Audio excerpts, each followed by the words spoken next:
Hi, I'm Benji from Singletrack, and today I'm here with the new Vitus E-Mythique LT.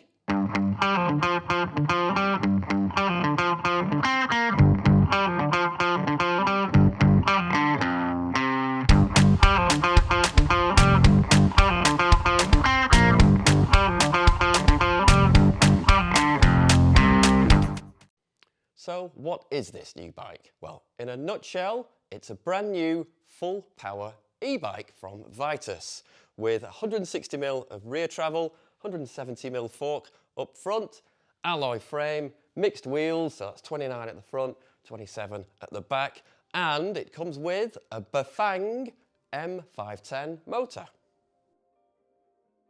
The Mythique name may need a bit of explaining or clarification for those of you familiar with the acoustic Vitus Mythique, which is a 140mm trail bike. The E-Mythique LT is not the electric version of this regular Mythique. The LT suffix denotes that is longer travel. This e-bike has 160mm of travel at the rear, and this E-Mythique LT VRS model has 170mm travel forks up front. And I, for one, am very pleased it is not just a basic Mythique turned electric. A full power e-bike should have full travel, loads of travel, 160mm, 170mm, bring it on. It's just the way it's meant to be. What is Mythique about the E-Mythique LT is the price, and the price and performance combo.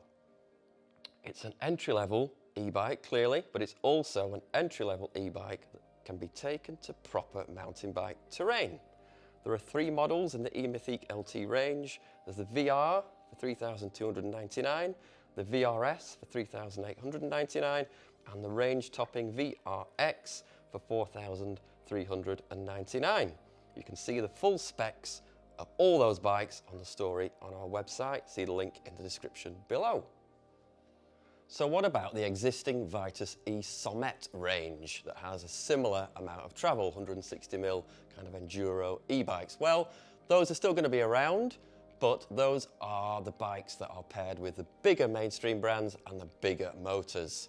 So you'll get your RockShox and your Fox and your Shimano motors on those. The E-Mythique LT goes to the alt kind of brands. You've got your Bafang motor that we'll go into in great detail shortly, and the SR suspension and things like the TRP brakes.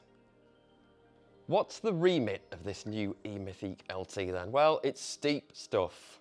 It bears the enduro tag, but enduro has kind of become a bit meaningless these days, especially on e-bikes. The E-Mythique LT is clearly about riding steep stuff. Steep climbs, steep descents.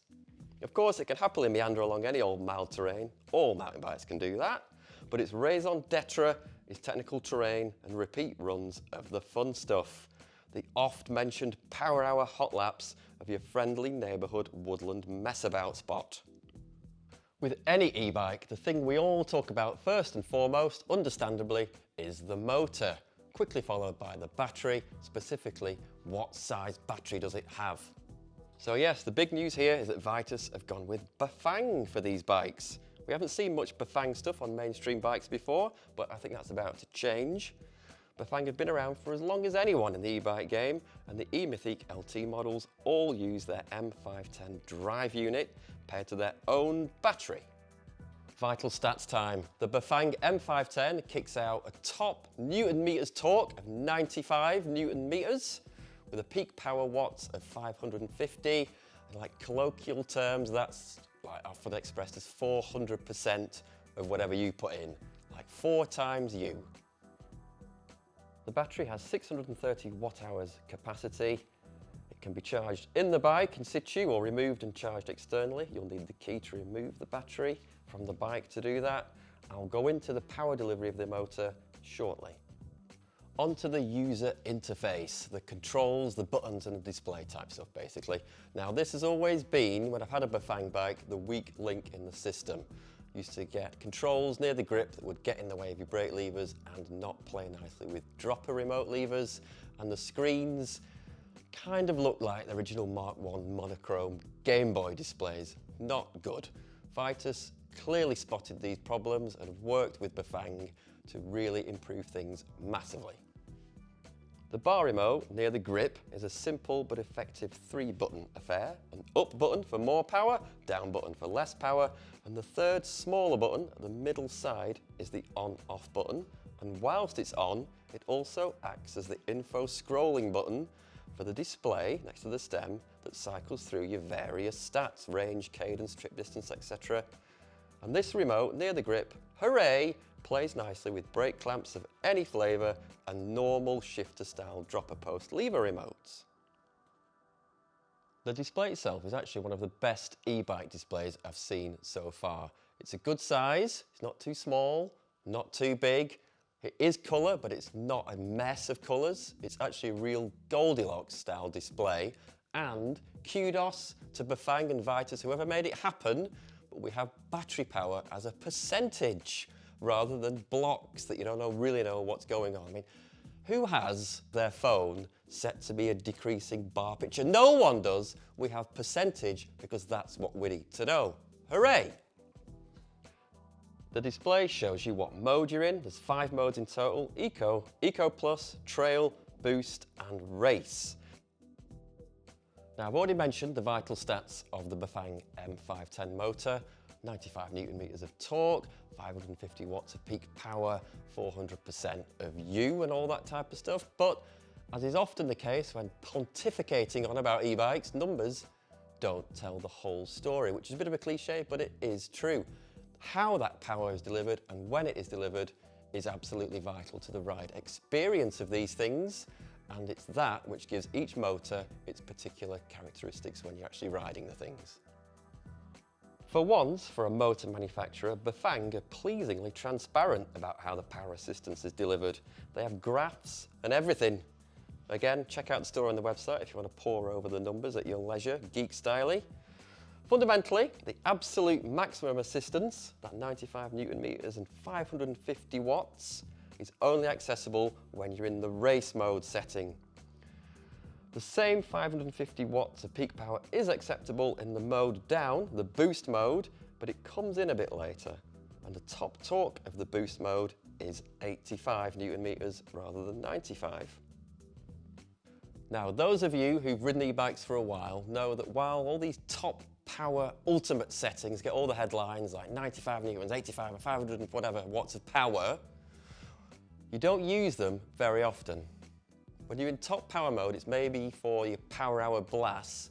What you will find when you actually own one of these things and want to go out for your usual weekend type of ride is the trail mode that you're in almost all the time. Now, it's trail mode that is the most important mode. On the Bafang M510, trail mode gives out a maximum of 75 Newton meters of torque and 495 watts peak power. And it's the trail mode that has the most interesting and significant power delivery method. You don't get trail's peak assistance until you are inputting about 250 watts or more yourself. And the assistance is delivered in an exponential curve. So, pootling about, soft pedaling, 100 watts or something, will get you a pretty meagre amount of assistance. Putting in some effort will get you a lot more assistance out. It's this power curve that dictates how the system feels to ride. It's going to be very interesting to see how this Bafang system compares to the main players. Come on. Oh, good bike. Good bike. The final 2 settings that I've not covered are Eco Plus and Eco. Eco Plus gives you a peak of 412 watts with 55 Newton meters of torque, and the lowest Eco mode gives you 35 newtons of torque and 302 watts of peak power. There is also off if you're insane.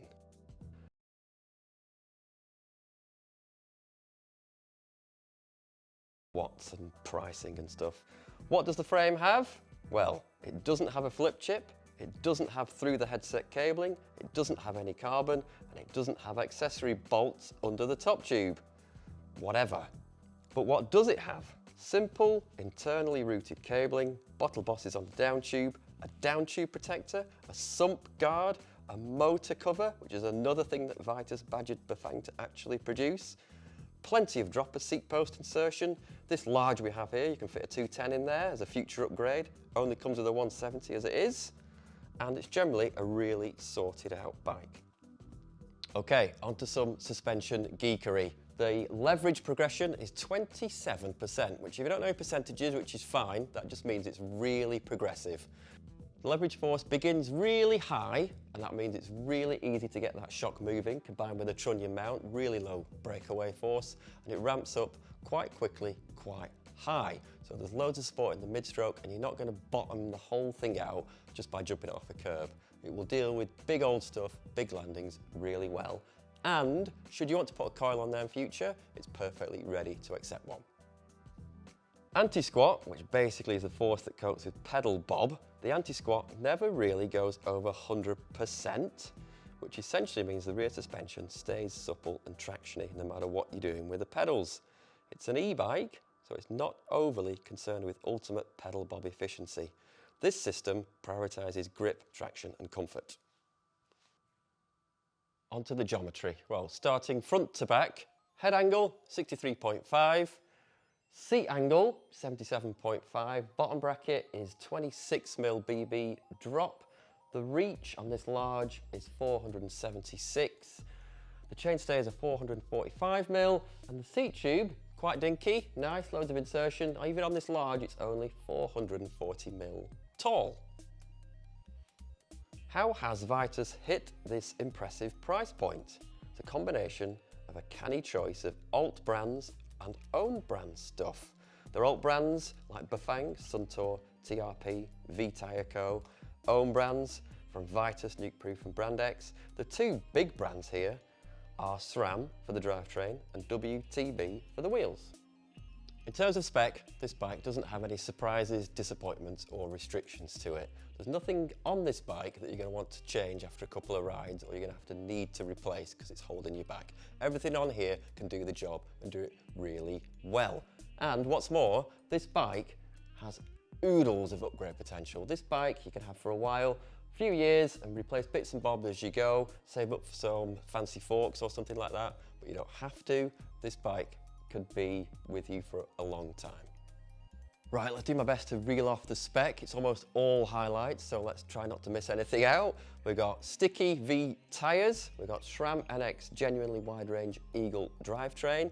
The cranks on the Bafang, Vitus have asked Bafang to go back to the drawing board and give us some nice looking cranks that are 165mm long and don't stick out miles below the pedal hole there. So pedal strikes much greatly reduced.